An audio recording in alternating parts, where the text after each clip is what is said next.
In 1918, a wave of terror swept through New Orleans as a mysterious attacker began breaking into homes at night, killing his victims with an axe. He became known as the Axeman.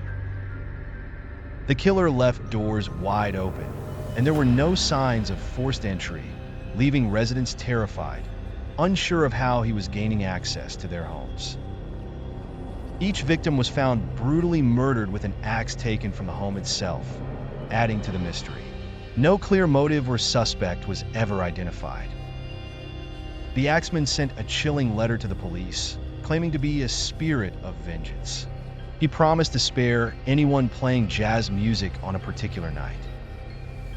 That night, the city was filled with the sound of jazz, as people turned to music for protection. No murders occurred, but the sense of dread never left. The killer struck again, targeting families across the city.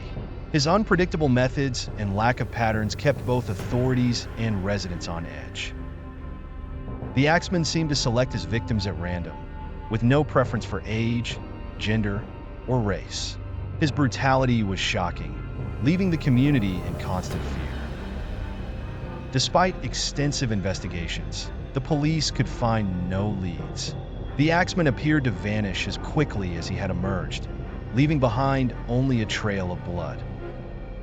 Rumors spread that the killer might be using supernatural powers to evade capture, as no one could explain how he managed to slip in and out of homes undetected.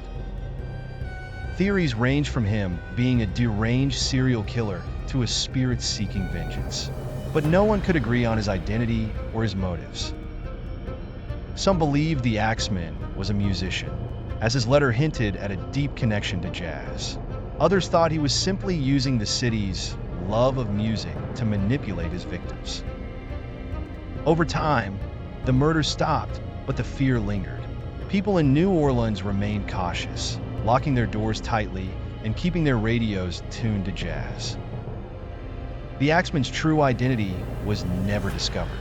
He became a figure of legend, a symbol of fear that haunted the city long after his final kill. Historians and crime enthusiasts continue to study the case, but despite new technologies and techniques, the mystery of the Axeman remains unsolved. Even today, New Orleans residents tell stories of the Axeman, wondering if his spirit still lingers, waiting for another chance to strike. The Axeman of New Orleans lives on as one of America's most terrifying unsolved cases, a haunting reminder of the dark shadows that can creep into even the most vibrant cities.